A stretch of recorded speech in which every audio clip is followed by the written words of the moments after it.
What is up, everybody? Welcome back to the Twin Sons Podcast, episode 63, brought to you, as always, by RuneterraCCG.com. This week, we got to highlight one important thing. Premium has been announced. They have a premium mode. Lots of people are not a fan of advertisements and ads, so you can now subscribe as a premium member to get ad-free browsing, as well as exclusive articles, as well as Discord perks and a private channel.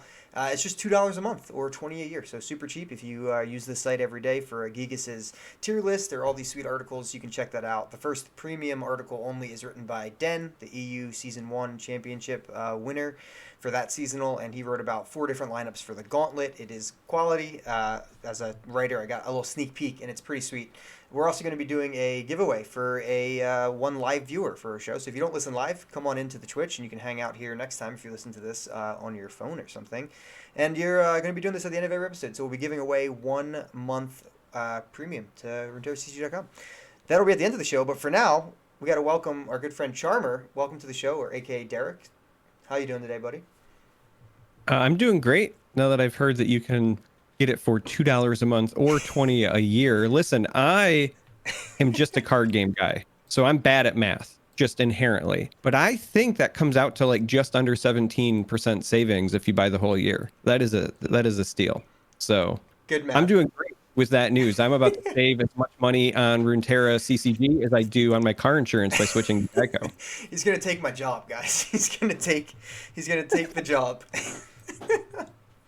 That was well said. Way better than I've ever said it. I'm pretty sure I am the worst person to be a spokesperson for anything. So, Runeterra CCG, if you guys are looking for a new one, you got Charm3r right here.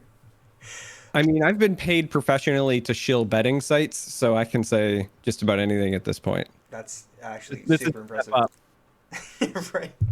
Well, you heard it here, 17% savings. So, Charm3r, we got to talk about everything. We've been following each other on Twitter forever. I've seen a ton of your content from all sorts of different content. And some new exciting stuff just got announced. I heard about this new tournament coming up, so we'll definitely be talking about that, where you, Blev, and Casanova will be casting. So that sounds really fun.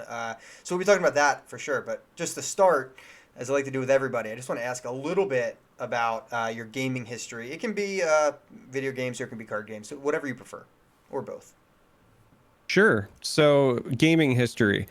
It all goes back to the year 1987, where I was learning how to count. Yes. And so my grandparents would play euchre, and they would let me be scorekeeper, and that's how I learned how to count to 10. And then a year later, in 1988, they taught me blackjack so that I would learn how to count up to 21. And from that day forward, I was obsessed with not just games, but card games in particular.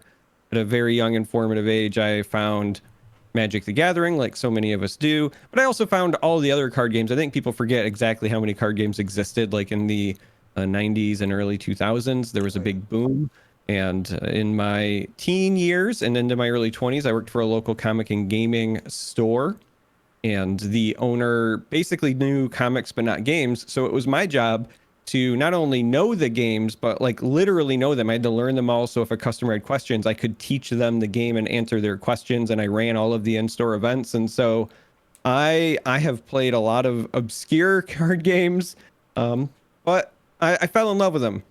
Yeah. Flash forward many years later, I have no friends because I work too much and I'm playing a lot of League of Legends. And I say, you know what would be a great way to meet people to play League of Legends with? What if I just streamed on Twitch? Like, I'm not ever going to be good at League of Legends, and I'm never going to like be a good Twitch streamer. Like, that was never my goal, but I wanted to meet people to play League of Legends with. And so I started streaming, and I made no friends playing League of Legends, and I bounced around a couple of different titles, but eventually I found a home once again with digital card games. I was still playing them in the background, but I wasn't streaming them. And then when I realized I wasn't going to make friends on Twitch because that was laughable, I just started streaming the things that I enjoyed, and that was card games. And then it kind of took off. So that led to me covering a lot of the Elder Scrolls Legends. I was in the closed beta for that. Bethesda liked my stuff. They invited me to their headquarters. I got to go to PAX East and PAX West for them. I got to cast their events, including both of their world championships.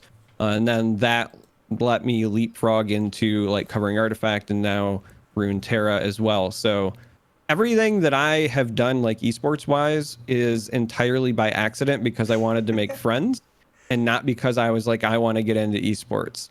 That's fantastic. Yeah, so I want to talk definitely about content creation history for sure. It always interests me, but I am definitely in the fan club of random indie card games and smaller card games. So I got to ask, can you name like three or four off the top of your heads that were like, all time favorites I in that really like category?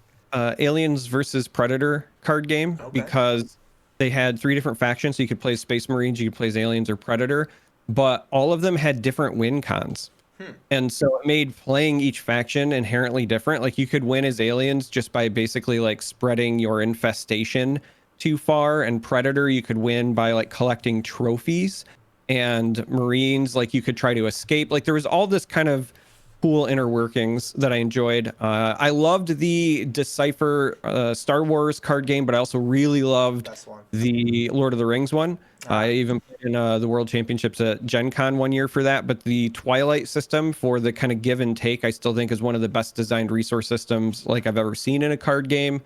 And so I really enjoyed that. I liked Spoils at the time when that came out because they were pretty innovative in trying to alleviate the problems that Magic's land system had. yeah. So if you're not familiar with the Spoils, they kind of made it so that you could take any card and put it face down and it would make the equivalent of like colorless mana in Magic. And so at the time that was pretty innovative. Obviously with digital card games now, like everything just increments. We don't even really think about land anymore unless you're playing MTG Arena. But Yeah. for a physical card game, it was a big deal at the time.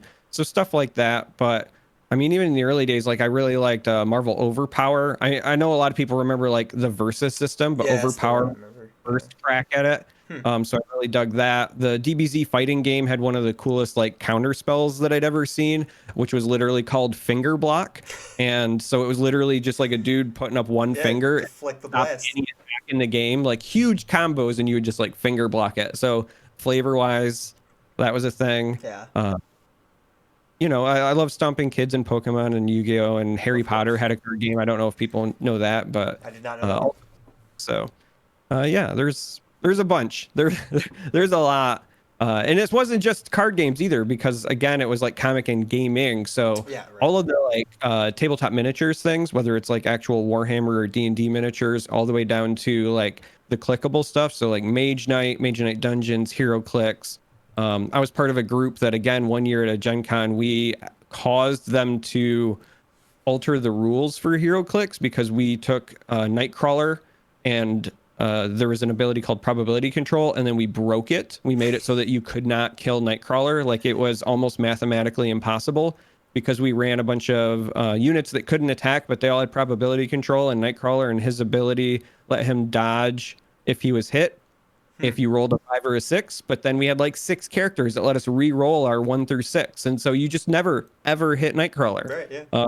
We had a team of us that took it to that event, and then they errated the rules. So, That's the um, goal in like every card game is to break something so bad that they have to change the rule book, right? oh yeah, yeah, it's it feels good, but then it also feels bad because the thing that you were having so much fun with Yeah. is not fun, but we Well, understood. maybe we crossed over at one of the Gen Cons. I went to like 4 or 5 straight for a few years. I was playing War Machine, little miniatures game, kind of like Warhammer, for those who don't know. And then I went for one of the Dragon Ball card games. I don't know, they made so many. I think it was Bandai's Dragon Ball card game, I'm pretty sure, if I remember correctly. But there's so many Dragon Ball card games that I played. It was absolutely bonkers. But yeah, that's I tell the story often, but the Decipher Star Wars card game, that's the game that I grew up on. My brother taught me how to play it before I could read, so I just had to memorize what cards did by pictures. And man, that was the best game. It was so good. So good. I just always played Boba and Django, or Boba and Jabba, and just tried to, carbon freeze whatever they had. Yeah, that's actually really funny that you mentioned that because I played a bounty hunter deck for fun, and Yes. that game had the Jedi training deck, which was historically and very notably a very powerful deck if you played it the way it was intended to be played. Yeah. But I had a buddy of mine that played the Jedi training deck, but instead of using the Luke that you were supposed to use, then training him on Dagobah, Hmm. there was one Jawa in the game that actually had enough stats to train it as a Jedi. And so he spent, I don't know how many hours trying to get it to work. And it just so happened the very first time that he ever got his Jedi Jawa like trained, The first time he ever got it, he was so excited. He got it trained, and then I showed up with my bounty hunter deck. And you mentioned Boba and you mentioned Django, but there was another character that wears the Mandalorian armor in the Decipher card game, and his name was Jodo Cast, right? And I showed up with a Jodo Cast, and I trapped his Jedi Jawa, and then I fed it to the Rancor, and we all over a card game. I remember it very vividly. That Jawa had a dream, and you ruined it. That's fantastic. Dude, Yeah. man, now I gotta call my brother after this and just reminisce. Dude, that game was the best. Okay, so you said you started streaming for League. Was that your first step into content creation overall, or was that did you already have like your YouTube channel up by that point? No, it was my first That step. was your first I step. didn't have a YouTube channel. I had never streamed. I mean, I had done stuff professionally. I've worked in education for quite a bit, and I did some stuff for my job there, but like I had never personally done it. And so Right. I just wanted to meet some people to play League, which was again very naive, right? At the time it was just again, like I never thought that I would find any success, but I thought, if a couple people wander in and I find some people to queue with and we have a good time, like it'll be fun. Right. But the reason it was so naive is the League is so saturated that I sat at the bottom. Like I streamed for 2 weeks without even getting a single viewer, like period, to show up. I didn't get my first viewer until I switched games entirely to Heroes of the Storm. Yeah. So, it was one of those like great intentions. Obviously, wasn't versed, but again, I didn't intend to be successful, so I had done zero research.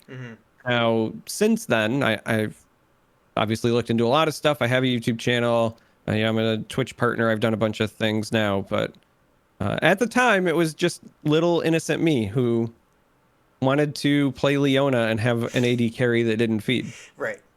That's what everyone wants, really. I now have a written rule that my friends ask me to play League, and I'm like, is it a 5-stack? If it is not a 5-stack, I'm not playing, because it's just so much better with friends. So I like that you went in there looking for friendship and then found a hobby/career from it. Works out. So you said it started taking off. Your first digital card game was Tessel. Not I didn't hear Hearthstone. Normally that's like the one I always hear. Did you skip Hearthstone or? Oh, I mean, I played Hearthstone during the beta, but I didn't make any content for it. Like I was just enjoying it. Yeah. And I had started streaming Hearthstone just before I made the switch to Tessel. That was the reason I actually kind of picked it up. Was I was playing/streaming Hearthstone, and I was having fun, but it wasn't anything that I would consider to be like successful at that point. I was also playing a lot of Overwatch at the time, so it was like Overwatch, Hearthstone, kind of messing around, and then The Elder Scrolls Legends was entering their beta, and so I got into the closed beta. And then when they said, okay, we're gonna have this like kind of, it's still the beta, but like this open period where you can stream it and whatever, share your stuff publicly, I took part in that, and it went really well. It wasn't like massively successful, but as far as like my streaming career went, it was the best that I had done. Right. And so I was like, okay, well, I'm having fun. It's a brand new game. I can teach people. I can do all the things I enjoy doing. One of the reasons I really enjoy making content in general is that, like I said, I've worked in education. I've been an adjunct college professor. I've worked for a nonprofit in education. I've done all these things. I really enjoy teaching and mentoring. And so streaming kind of lets me do that. I can live interact with viewers. I can answer questions. We can talk about theory. We can do all those fun things. And so I was really enjoying it with The Elder Scrolls Legends because we were kind of learning together, and it just kicked off, right? It was a good time, and I continued to find more and more success to the point where, like I said, eventually Bethesda noticed, and they reached out and they said, hey, we're doing a bunch of events and we'd like you to be a part of it. And I'm not going to say no to, even if it wasn't what I had intended. I remember the very first time that they had asked me if I wanted to cast something. I very naive again when I think about it looking back. I was like, yeah, sure, I'll do one. Like, how hard can it be? What's the big deal? I had no idea what I was getting into, right? Yeah. And I thought they meant like remote, again, super naive. And then they were starting to ask me for like more personal info so they could arrange my travel. Right. And because like when I did the Master Series for the first time, it was out of the studios in Burbank, California for ESL. So I was basically flying out on the weekends to do those casts, and then I would fly home like on a red eye Sunday night. And I was literally at the point where, because of time zone changes, I would land, and by the time I would get home from the airport, I'd have enough time to shower, change clothes, and go straight into the office for work. Like, I was doing it on no sleep Yeah, to do those events. that's nuts. Yeah, I mean, that's a lot, but it's super sweet that you got into it that far, and they wanted to support the content that much. And I wasn't really I'm not an Elder Scrolls fan, so I wasn't into that ride, that wave when that game was coming up, so I didn't really get to see it. But I mean, it's awesome to be on the ground floor of a game like that, and then just get noticed instantly. So that's super sweet. So I guess we'll transition to Legends of Runeterra, and I always ask this to everybody. Your answer might just be super simple, but you seem like you were tuned in to the card game and especially the esports world. So did you just hear about lore at Riot 10, or did you hear about it somewhere else? It was the Riot 10 announcement. See, I hear crazy answers for this. Yeah. Yeah, I mean, they announced it, and then the minute that they announced it, at that point, I was far enough into, I'm going to jokingly say my career. I don't consider it my career. To me, this is still just a blessing. Yeah.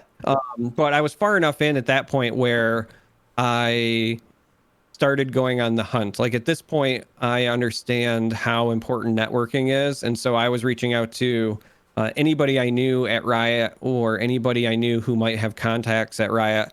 I'd been covering Artifact at that point, and I knew people from a few of the orgs, Team Liquid or whatever. And so even if it's not Riot directly, these are people who probably interact with them. And because I wanted to be involved, and so I chased down a way to get into the closed beta. I didn't get in as early as some other folks, but I did end up finally finding a way, with a dream and sheer willpower. I got my way into the closed beta eventually. So did you start, obviously not during that section, but did you start instantly making content for the game pretty much as soon as you were allowed to? I did. Yeah. I mean, I was making content even during the closed beta, but we were told that the build that we were on a couple of times was like not going to be the live one. And so I was kind of just, before I started recording, I wanted to have some sort of confirmation that what we were doing was going to be either close or identical to what was going to be live. But then I did do some pre-recording ahead of time, and I did a lot of just testing because I wanted to be able to help with analysis and stuff as well. There's a rather infamous, like, the day one ladder, oppressive deck, if you will, was Dawn Spiders. Yeah. Right? Because that was his baby during the closed beta. So like, he posted a thing like, this is your deck to climb with. Yeah. And it is very influential. And so that early on in a game, like, that's all it takes, right? And so Dawn Spiders was a thing, but I was one of the people testing against Swim. Like, there was a couple of nights where I literally played against Dawn Spiders with various decks for like 2 or 3 hours. Yeah. Like, Swim with Dawn Spiders and say, all right, can you play this against me? Can you play that against me? I threw some of my own brews at it. Yeah. I remember very early on, I was on like Freljord, Shadow Isles Control, trying to get, and that's where him and I had a lot of spirited conversations about how good and bad Ruination was during the closed beta, because it is both. It has the potential to blow certain games out, and it also has the potential to just be entirely dead. So there was a lot of that. Yeah, the fun times. It's funny. I'm literally, I just wrote an article, I think it's coming out tomorrow, about the top 10 most OP decks of like all time. And when you look back, like, at that era of decks, oh my gosh, dude! Like, Shadow Isles was a different region entirely. It was insane. Yeah. I think like 8 of the cards are just nerfed.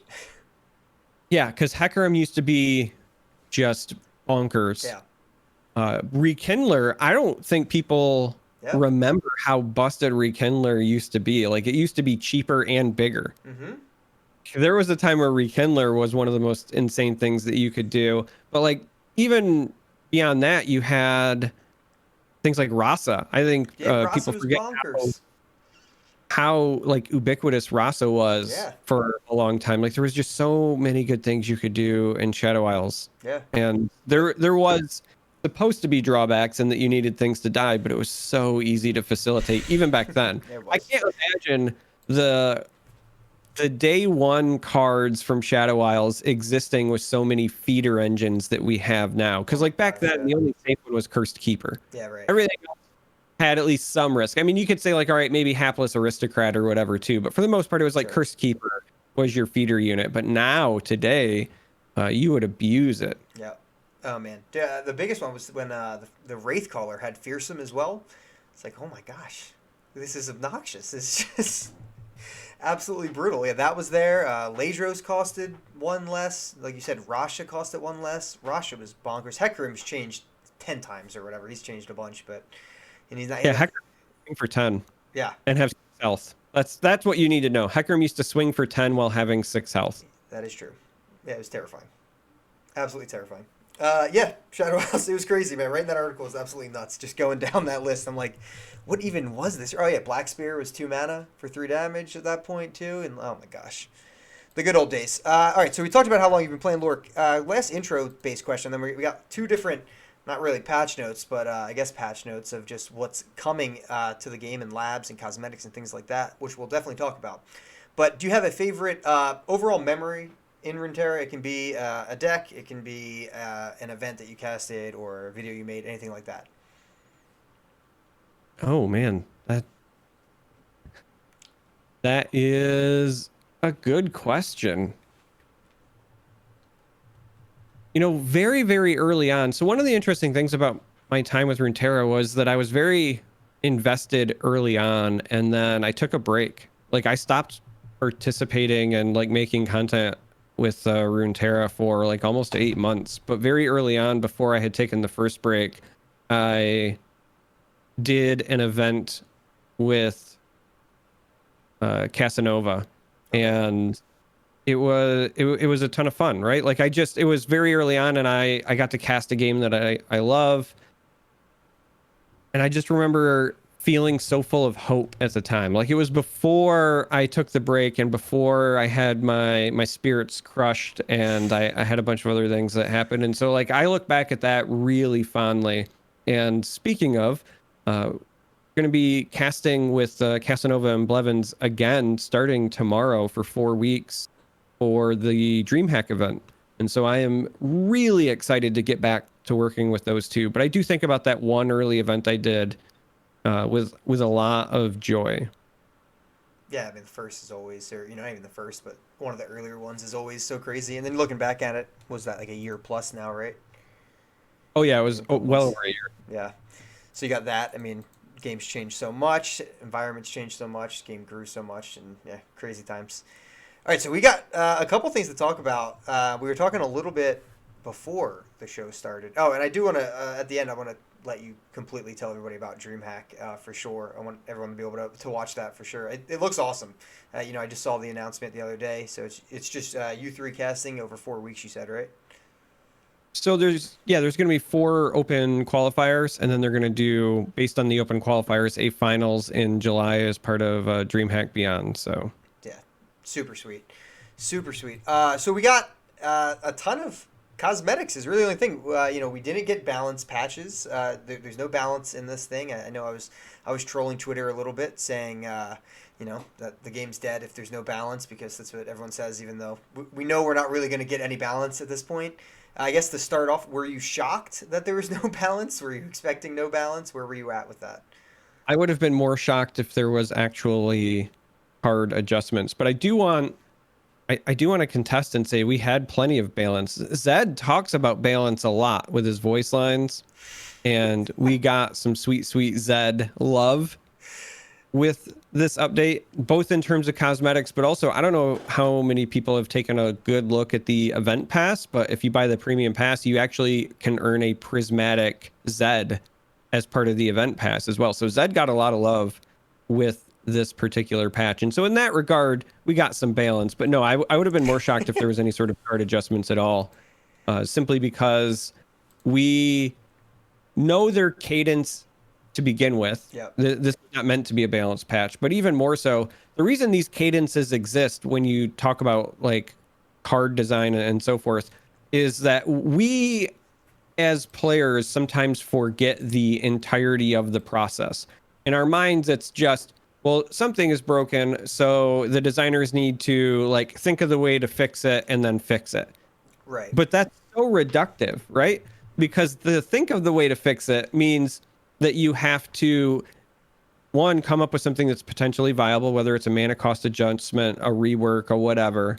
Then you probably have to prototype it so that you can test it, like actual do the play testing part, because if it doesn't work, then you got to go back to the drawing board and come up with a different adjustment. Right. But the prototyping thing is also just going to be quick. It's not going to be, QA tested, right? So when we talk about like bugs and coding and all of those things, there's an entire process for that as well that involves many different team members. And so as somebody who, I led a team of programmers at a previous job, there's a lot involved with what seems like minor things like that. And so I just would have been shocked if they had done anything. There would have had to have been something very dire, Right. in my opinion, for them to have done it. And I know people are going to hear me say that and say, well, it is dire. Right. This Aurelia thing is a plague. It is a pox upon man, and it needs to be addressed immediately. But like the reality is it's not that dire. It's concerning for a couple of reasons, Yeah. but it is not warping. And I think that it takes some perspective to understand that, because as somebody who's played a lot of card games, this is not like Magic the Gathering levels of busted, right? This is Right. not Yu-Gi-Oh levels of busted. This is problematic in terms of the Runeterra experience, and I think that at some point it'll be adjusted one way or the other, not necessarily because of balance reasons. I think it's going to be engagement related. I call it the economic nerf. Yeah. But I don't think it's dire. I don't think it's warranting a rushed response that could introduce more problems and more issues with your ecosystem than currently exists. Yeah, no, exactly. We talked so much on here about how delayed they actually have to be with these patches. They can't just instantaneously flip a switch and all of a sudden Azir has 4 health or whatever you want. There's a lot more to it than that. And like you said, it would have had to been like an emergency situation. This would have had to be considered an emergency balance patch, and I don't think we're there. And the concrete evidence that we're not there is the fact that they even wrote a giant Riot Dovagetis wrote a giant Reddit post about how it's not that bad. He doesn't really view it as that bad, and he's on the live balance team. So if you still thought we were getting balance after all of that, then yeah, you probably are a little disappointed still. See, I think that's a bit misleading though as well. And I understand he followed it up Yeah. with another response later, talking about how the emphasis was on win rates because he'd seen an awful lot of discussion about win rates, and so that's where he kept his focus. But I went on a rant on one of my streams for a while about how I think the deck could have a sub 50% win rate, and I think that it still might see some sort of adjustment anyway, because the metric that matters the most to me, the thing that I think is most important, is player engagement. Yeah. And what I want to know personally is how many people are logging out of the game after they lose to that deck, or lose to it twice in a row, or 3 times in a row, or whatever the case may be, right? That's why I call it the economic nerf, because I think that at some point, if things stay the way they are exactly right now, if it has a disproportionate chunk of the meta, right now it's at around 20% at Plat Plus, Yeah, right. which is a lot for Runeterra as far as like market share goes. But if it stays there and there's still all of the public discourse that currently exists and so on and so forth, I would be very surprised if there wasn't some sort of adjustment, because I would wager that there is going to be some sort of player disengagement, right? And you want people playing your game. First and foremost, Riot is a business. Yes, this is a fantastic game. They do a lot. They are very good to us as players, but at the end of the day, it's still a business, and they need people playing their game. And if this is something that is causing people to not play their game, that's why they always talk about fun, right? That's the way that we say it. We say, we want to make sure that players are having fun, and that's subjective. So what they really mean is engagement, right? They want to make sure that people are still enjoying the game and engaging with the game. And I think that ultimately that is, if the deck draws any sort of adjustments, that is going to be the real reason why. Yeah, I think Swim had a great counterpoint. I think Mogwai had plenty of counterpoints. You know, he was going off for sure that day, and the whole community had a really good discussion about it in general. There's people who adore this deck and love its play style, and you're right. I mean, at the end of the day, it's if it's not fun to play against, fun quotation marks, then yeah, it's a problem. I mean, it's the same thing we saw with Unyielding Spirit Fuhrer, right? That deck didn't have a great win rate, but Burst Speed Unyielding Spirit, you know, you lost to that one time, and you're probably shutting off Runeterra for at least an hour, right? It was just absolutely miserable to play against. So I definitely could see an adjustment. I think we talked a little bit about it last week about some possible adjustments coming to it. And now it's kind of like an interesting area because now it's, you know, we know in 2 weeks from now we are going to get a balance patch of some sort. If their opinion is, you know, everything's okay, then maybe that'll be mostly buffs. You know, maybe they're going to try to push some other things that they've been waiting for, and they always try to do that with a patch where they want to have a, all right, this patch is the Ionia buff patch or whatever they've talked about before. So maybe we get that. But if yeah, I think if I had to put a bet on it, I think something in that deck would get touched at some point. Yeah, I think something will eventually get touched. I'm personally curious because there's a couple of different ways that you can approach balance, and everybody, because it's digital, wants like the immediate answer. But one of the ways that you can influence the way things are is through the introduction of new cards. And we know that this was a set that was meant to be one set that's been broken into multiple parts. And so it's also entirely possible that things are not as bad as they seem, but we just don't have the full picture yet. Right. And so Riot may take a very gentle hand with adjustments because you don't want to overdo it now just to like undo it later. Mm-hmm. At least I don't suspect that's what they want to do. So I think something will get touched. I think the most obvious candidate is something like Emperor's Deus. Yeah. Emperor's Deus is something that has a very similar feel to Azir, and Azir is a champion card, right? So it's meant to feel kind of unique and special and powerful, and Emperor's Deus gives you the kind of feeling of Azir at a discounted price. In fact, I would argue in many cases it might be better than Azir or more important to the deck than Azir because it's not played on certain key turns and it's not as easy to remove. Yeah, right. Azir at least has a cost neutral removal. Granted, there's like one in the game, but you can Culling Strike in Azir. So they spend 3, you spend 3. Deus, even with the best removal in the game for landmarks, you are still gaining mana tempo. Yeah. Right? So when you start to like factor that in, I think Deus ends up being the most obvious choice to potentially hit in terms of power level. I also, and this is a bit selfish, but I also kind of want to see Deus get touched because then you might see more incentive to play the 5-cost version, right? Yeah. There is a 5-cost landmark that still creates units when they attack, and it's been largely forgotten because games are over by the time you get to that point. Yeah, so you're gonna get one swing with it, right? 1-5-2, and then the game's over. Yeah. Yeah. Yeah. What is it? Sandswept Tome, right? Yeah, that's the one. Yeah. Yeah. Aptly named because that thing has been buried.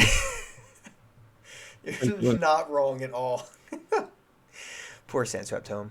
Yeah, I don't know, man. I'm with you. I do think Deus is the one that probably needs to get touched the most. And yeah, the other thing a lot of people discuss a lot is, you know, Azir, since he does only have one card that is a spell that can remove him that's equal to his mana cost. It's like, yeah, it gets a little bit weird. But you're right. I mean, listen, it's Azir. He's a champion. He's like literally the Aurelian soul of, you know, Shurima. He is the icon of Shurima. So it's like, yeah, we want this champion to be good. We want him to feel like Azir. So I can get behind that. I can get behind that for sure. To me, that's part of that other option because I think that you would be better addressing Azir through the introduction of more cards. Mm-hmm. Whereas with Deus, the minute that you take that from 2 to 3, it's not just like Scorched Earth that hits it, right? But Divergent Paths does as well. It does a lot as far as slowing down the tempo of that deck because now instead of trying to go Deus into one of your premier 3 drops because you want to play either Azir or Aurelia there, now it's Deus, Azir, or Aurelia, so it actually creates some decision making, I think, on the side of the players. Yeah. I think that is a bigger hit, but you hear the most common one is, right, like Azir to 4 health because then Black Spear hits it. But one, Black Spear is also still requiring you to like find the trigger, so it's not just like they play Azir, you play Black Spear. And two, all that does is buff Nasus Thresh, which is already arguably better than that deck. I know it doesn't, it's the same level of hate anymore because it's not the new kid on the block, but I don't think that a buff for that deck is like what you want. And make no mistake about it, a nerf to Azir's health is a buff to Nasus Thresh. Yeah. So I would rather just see that addressed through the introduction of new cards. I mean, technically, we got that new landmark in Targon that after the countdown, it nukes the weakest enemy. That's true. And that has some potential to hit Azir, but I say it has potential because Dancing Droplet exists, Sparring Student, things like that. So, you know, smart players will play around it, but theoretically, it could. There's more than one card that hits it 1-for-1. Yeah, I was thinking like, you know, that's why you went to Landmark. I was just thinking of the Glory Seeker 5-1 Challenger. So I'm like, all right, he could do it technically, and you know, that kind of works. But yeah, I mean, then they just recall Azir and throw him back in or some nonsense. But yeah, it is what it is. We'll see. They spend 1 mana to give it the old +3/+1 and laugh. Yep. You love to see it. All right, well, what we did get was some, you know, pretty crazy cosmetics. We got our first champion skins in the game, and we were talking before, but I haven't even been on yet today, other than my phone, and I didn't want to buy it on my phone because it gives more percentage to Apple than it does to Runeterra. So I was waiting to be on my PC. I haven't bought anything yet. What have you bought? Have you bought anything? I bought it all. I mean, that's the only way how to put it. So first of all, if you're somebody who hasn't made your purchases yet, make sure you go to the bundles because there's also the Pride icons and the Elephant Rainbow Guardian. That's all part of a bundle. Like you can get them for free individually, but it just saves you a bunch of time to just spend 0 coins and get them all. So make sure you grab that. But I bought them all because I knew I wanted to do some cheeky YouTube content around them. And I made a video that shows you how to activate your skins because it's actually not super intuitive when you first purchase your skins and you're like, all right, I want to apply them because I expected to be able to do it in the client. Like I wanted the alternate art to show up for the cards when I was looking through my collection, for example, and I wanted to use the alternate art for my deck covers. The way you turn them on is the same way you activate your prismatics. It's like in the weird mask menu. Yeah. So just keep that in mind, but I made a video if you need a walkthrough. But I did. I bought everything because I wanted to check out the board. I wanted to see the alternate level up animations. The board is actually really cool because you can throw meteors and things, but also if you get the board with the like Mega Guardian and you click on him enough, he will call underneath the board. He'll call in a planet and then Death Star the planet, and it breaks up into pieces like behind your cards. It's actually pretty. So it is clickable. The board. It was a big question. It is clickable. Yeah, I think what people wanted though is that they wanted it to be like the KDA board, where if you click anywhere, you always get something. Yeah. You have to click in certain spots. The actual board itself, like if you click on the right side, you'll see meteors get thrown. But if you click in the middle, like meteors don't hit the middle. Gotcha. But then if you click the Mega Guardian, like you get like a mini movie that shows. So trade-offs, but I really like it. I like the aesthetic. I also like that when you get the Mega Guardian bundle, they give you the one with the big Guardian, but they also give you like just the board if you want to rock some of the ones from the event pass. Right. Because the Drake I think is really cool. The Von Yep is pretty cool. There's actually a lot of good stuff in this event pass in my opinion. So yeah. I bought it all. I spend so much time with this game and I don't spend a dime on actually buying packs or cards that I just am fine with supporting Riot. I've spent far less on this game than I would if I was still playing Hearthstone, for example, and I get way cooler stuff. Like I'd much rather have cosmetics and boards and spend still less money than having to like pre-order packs from an expansion or whatever doing Hearthstone. And then you spend, you know, it was like pre-orders were like what, 50 or 60 bucks or something, and you might get like one legendary card. Or MTG Arena. Oh my God, those poor souls. Pre-orders and stuff in that. No, thank you. So I'm fine with giving Riot some money for cosmetics here. It doesn't even make me think twice.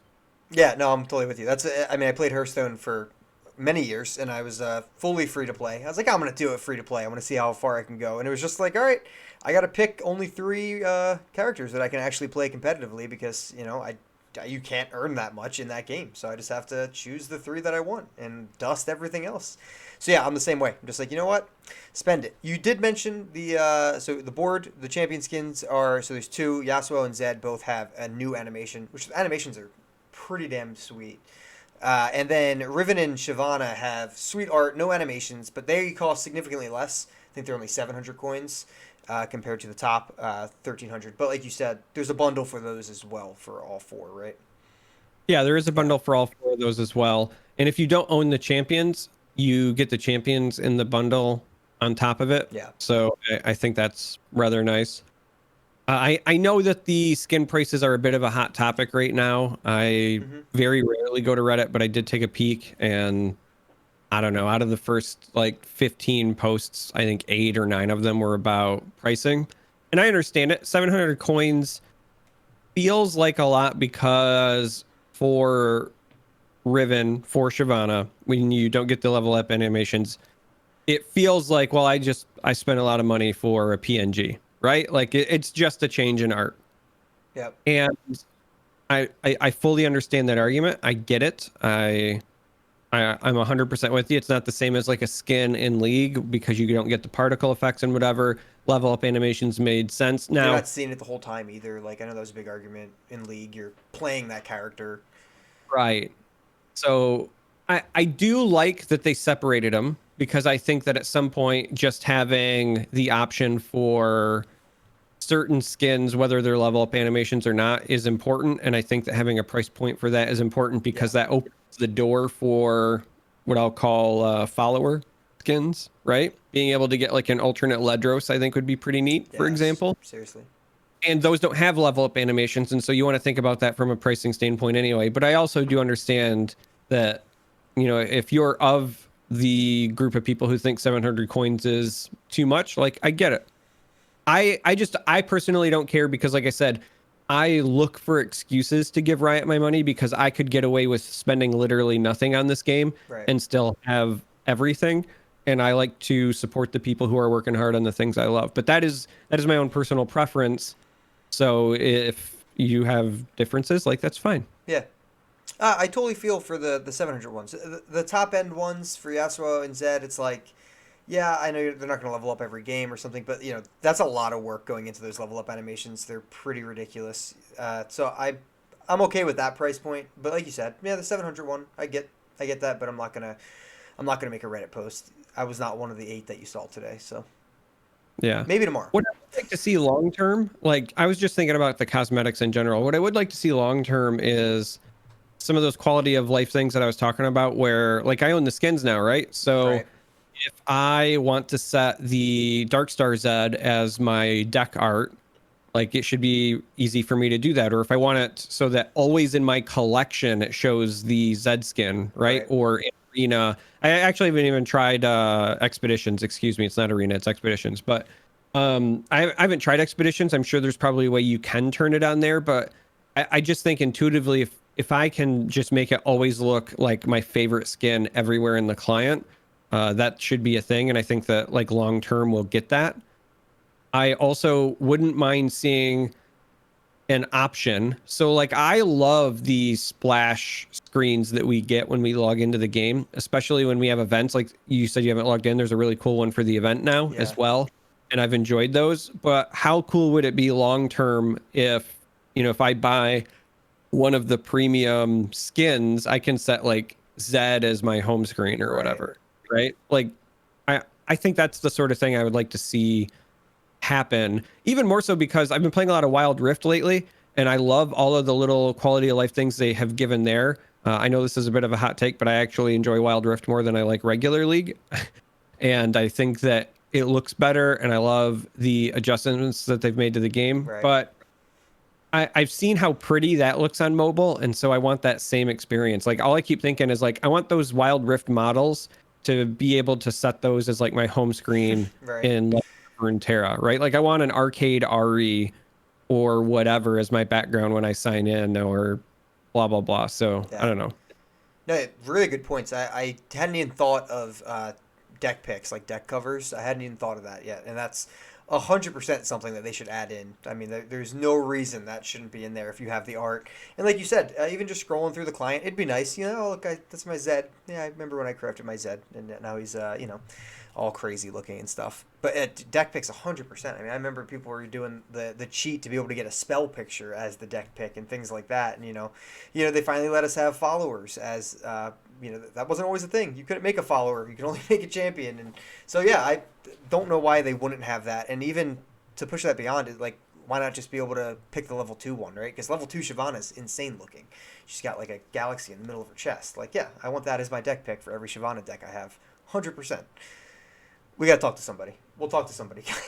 That needs to happen. You mentioned the pass, and you did say some new guardians. But yeah, so if you aren't sure, we gave away 2 passes on Twitter as well. That one blew up like crazy. We always, anytime there's an event pass or something, we do a giveaway of some type for a new guardian or event pass. But we gave away 2 of these, and like you said, there's some sweet ones. But you didn't mention my favorite. I think my favorite's the minion knot guardian. Oh, so I like it, but it just made me sad. Here's why, all right?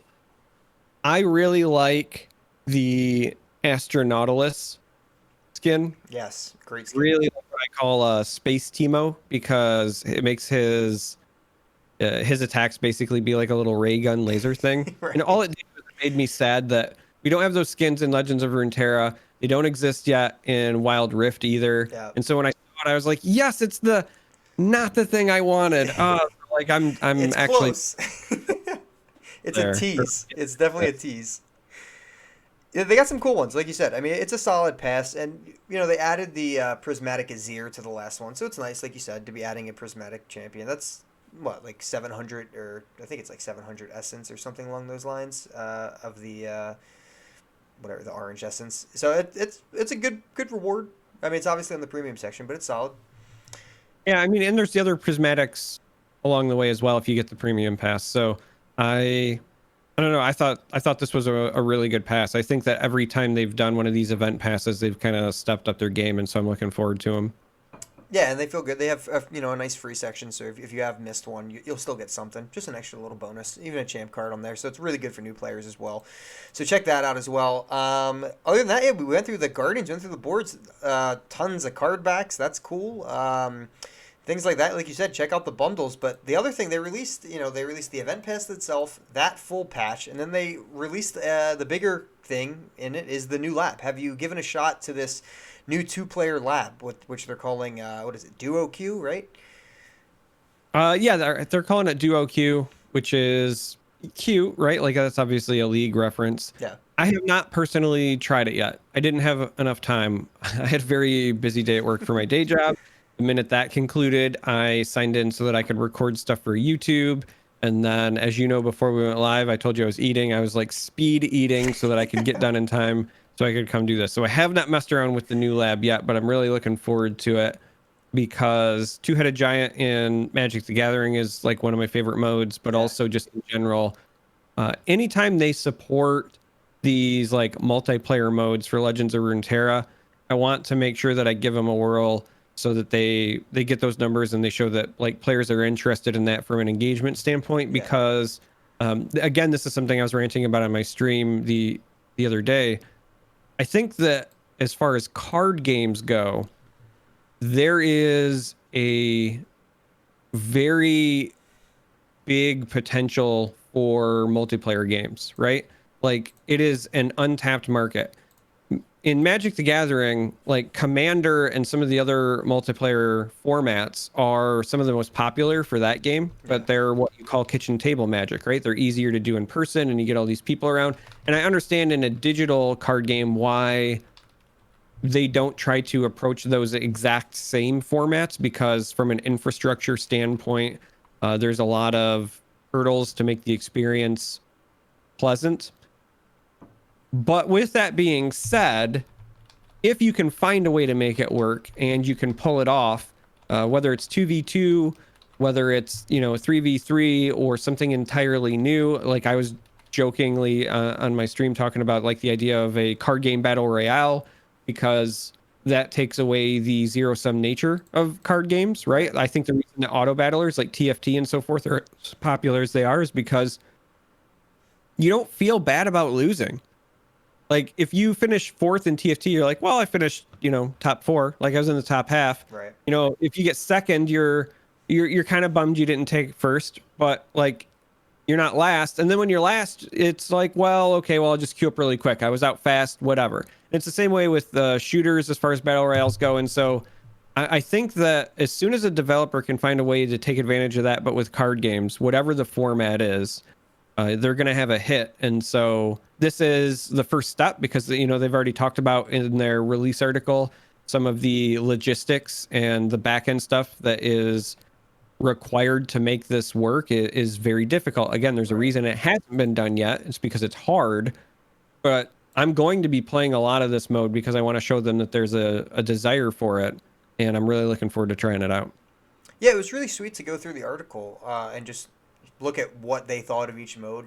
They had a really sweet like lab breakdown article by Riot Exodus, and it was just really interesting. They start with the single player feeling, and they start with just Journey to the Peak. We had the Leona and Diana, and they just had this whole little PvE type of solo experience, and you're trying to climb the mountain. But like it was really short experience. It was the first one they really did, and then they moved that to Lab of Legends, which we all know was an insanely massive hit for them. And the next thing they had up was the 2v2 previous mode, which it was against computers. I played a hell of a lot of that. It was United Front. It was against, you're fighting different Noxus armies. And I played a ton of that with our co-host Josh, and we made a couple videos on it. And it's super fun mode. Gets repetitive. It's the pre-made decks are pretty consistent with what they do. They play out all their units, and then they attack. So you got a nice a nice repetitive feel there. They could get used to and kind of just min-max pretty easily. But I mean, the logical next step, 100%, is okay. Well, if the computer isn't giving us crazy outcomes, to just put real players on the other side of that. And like you said, 2v2 modes are always a blast in a ton of different games. So it's awesome. It kind of made me a little sad because it's like, man, they're putting in this 2v2 mode. I want to play with some of my EU friends, but they're taking out cross shards like right away. So it's like they want to increase social and then they can't. And we've talked about cross shard a bunch, and it's, it is what it is. They hopefully are going to come back with it at some point. It's aging bad technology that's, limiting their other things they can do. But it is kind of weird to put out this 2v2 mode as they're like just about to take out cross shard to be able to play with friends. Well, I mean, I don't know. I have no inside knowledge, but I'm not surprised because I feel like they're directly related. They talked about how the aging technology was limiting some of the things they want to do. And, I was just before this mentioning how if you want to set up multiplayer modes for stuff like this, it requires a specific setup. Like you've got to have the infrastructure for it. And the game has to be designed in a certain way and has to be built a certain way. And it's hard. There's a reason it hasn't been done yet. And so I suspect that they are ambitious and there are things they want to do that they just couldn't do on that aging technology. And so it sucks. And I completely feel for the people who took advantage of the cross shard. But if this was what they needed to do to get things going, then like I understand why they did it. Right? Because ultimately, if they want to bring more to us as players, then they might have to start from scratch and kind of rebuild it from the ground up. And even more so because of, all the things that we know are happening globally with COVID and world events and things like that. Rebuilding your infrastructure is a bit difficult. Like one of the things I was doing, so I mentioned I took that break from Runeterra. There was like a 6-month span where I was pretty heavily covering Valorant. Like I cast Valorant events, and I was active in the community. And on the Valorant side of things, their game developers were talking about the hurdles of getting Valorant up and running. Because one of the commitments they made on the Valorant side of thing was that you were going to be running at a certain FPS and have certain ping levels and all that stuff that makes competitive Valorant important. And they were basically talking about the hurdles that they had to, get over with COVID for setting that up. Because in order to have responsive games, you have to have data centers kind of like all over the world, and shipping stuff in different places when you have countries on lockdown is difficult. Yeah. And while our infrastructure likely does not need the horsepower that Valorant's does, you're still going to have those exact same hurdles, right? If you are trying to set up new servers with new technology and whatever, it's going to be difficult right now.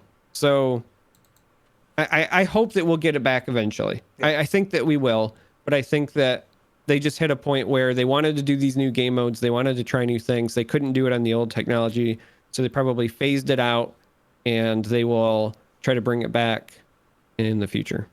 I think that's a way better way to look at it than I was looking at it. Just like, yeah, this is the first new social thing that they were teasing that they want to actually bring into the game, and this is why they're taking it out, so they can do things like this. And they clearly teased in the article, possibly we'll have a ranked queue for this as well, and maybe you have an actual ladder experience that's 2v2. So they clearly have plans, and that's what they laid out before, and then they're holding true to it. It appears, at least. Yeah, I mean, I gotta try it. I haven't tried it either. I've seen a little. I watched a couple friends play it for a second. Haven't tried it myself, but like I said, I tried a ton of. Did you try the United Front one? The one against Noxus? Yeah, I enjoyed United Front a lot. I remember saying quite a few times, like, make sure you go play this so that Riot knows that people like this. Oh yeah. And it's kind of what I'm saying now with the duo queue. Make sure you go play this so that Riot knows that we like this, and continue to do it. And I said the same thing about Lab of Legends and everything else. I'm a big advocate for giving more players ways to enjoy the game so that we get more people just engaged with Runeterra as a community. Yeah. One of the things I learned from covering the Elder Scrolls Legends was that you get a lot of different people who play games for different reasons. And so in that game, for example, Elder Scrolls is just naturally a single player game. And so there were single player experiences where you would play against the computer, and there was like a story mode in Tussle. And I would talk to people at PAX, right? Like they would come up to me and they'd say, like, I only play the single player content. Like I just do the stories. Yeah. Like that's it. I don't even play against real people. I have no interest in doing it, but I love the single player stuff, right? And that's kind of what Lab of Legends is, and I'd like to see them expand upon it.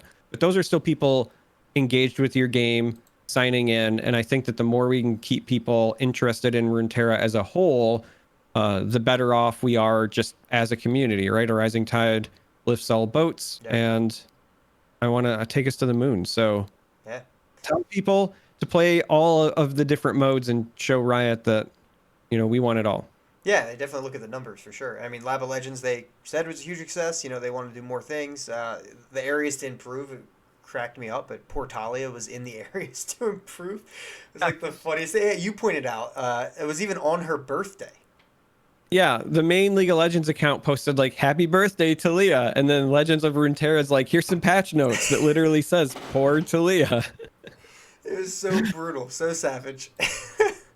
Yeah, but I mean, listen, like you said, those people are playing your game. They're locked into your game, and like honestly, if I had the Riven skin, probably the best place to actually see it the most often would be in Lab of Legends playing Riven, right? You have a smaller deck, you're going to see Riven all the time. So those people are going to buy cosmetics too. It's not like they're just out. They're not, ranked. They're not laddering people. They're not going to buy our cosmetics. They're making the game money too.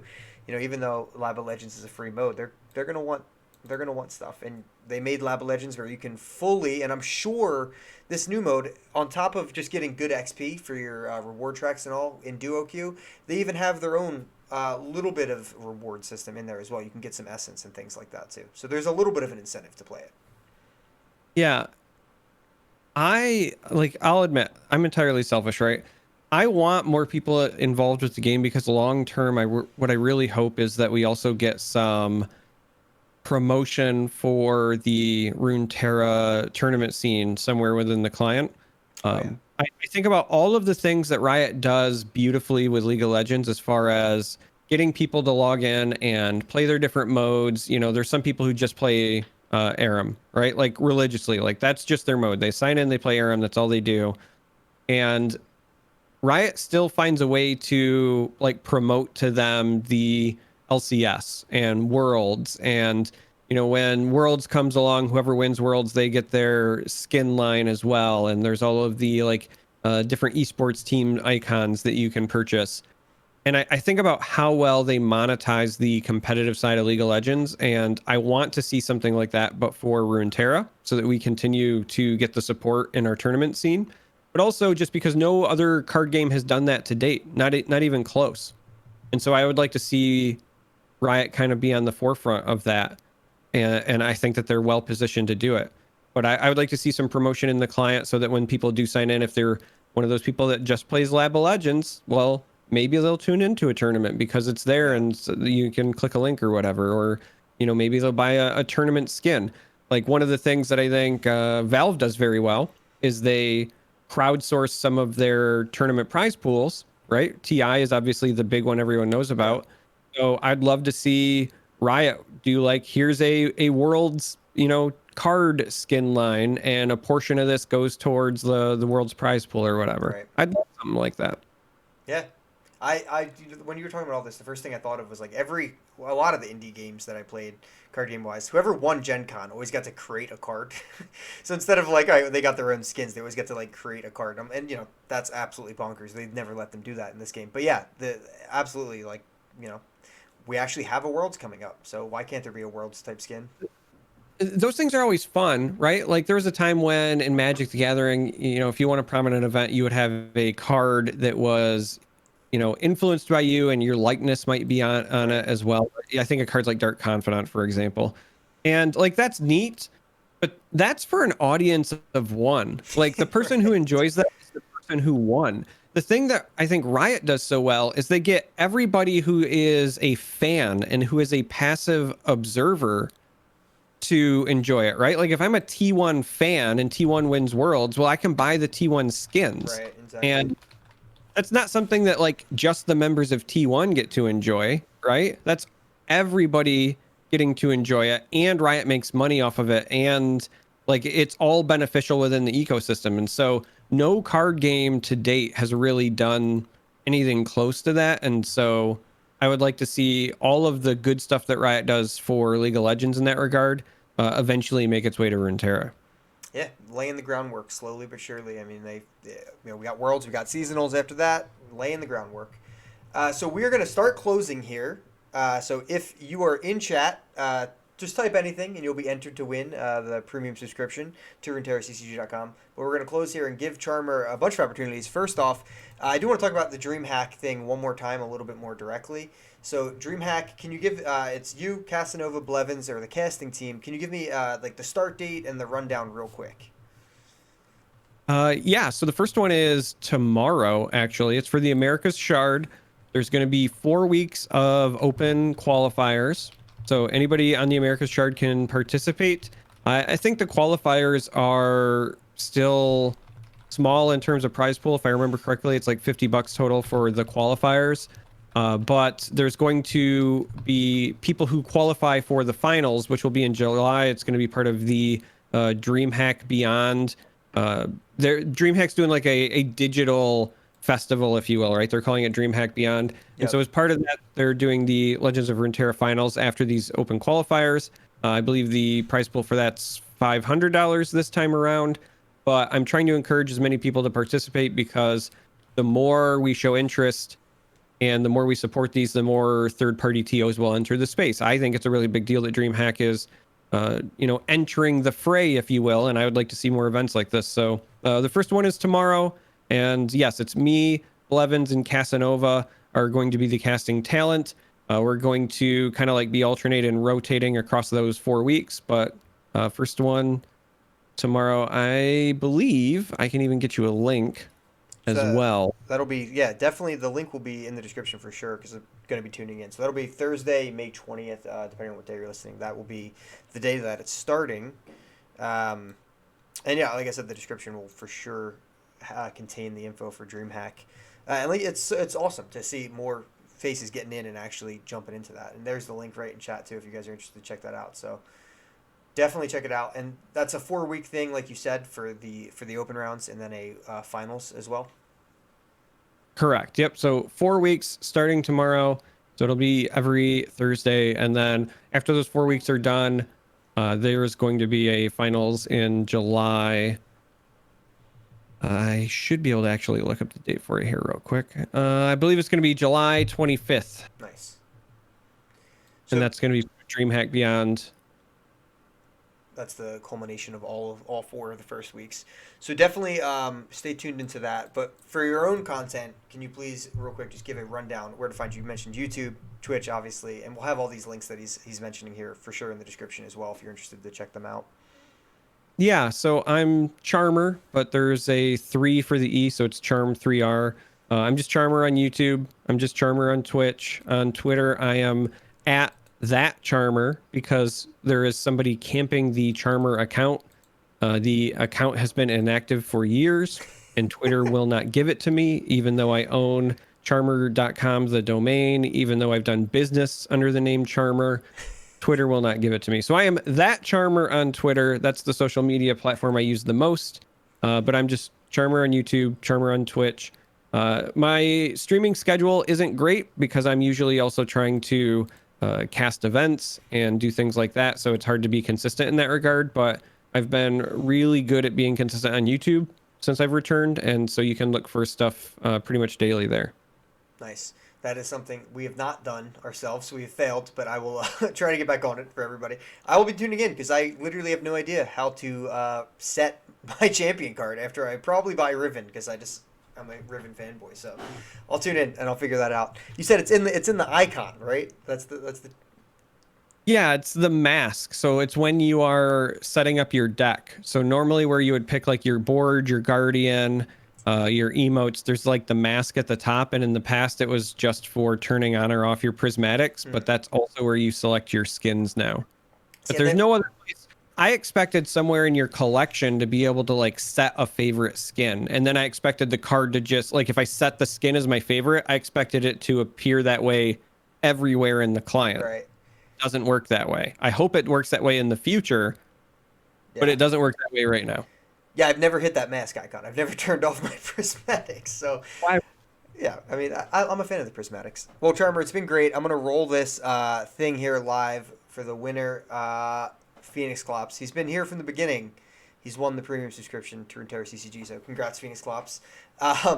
That will be the show. I appreciate you coming on very much. So I will have all those links for sure in the description. I'll be tuning into Dreamhack tomorrow night for sure to check it out. So if you guys haven't checked out Charmer, definitely check him out. And as well, make sure you're following him on Twitter. You always have the most like it's just hilarious, but also like informational content for Twitter. So I very much enjoy your Twitter feed. Thank you for that.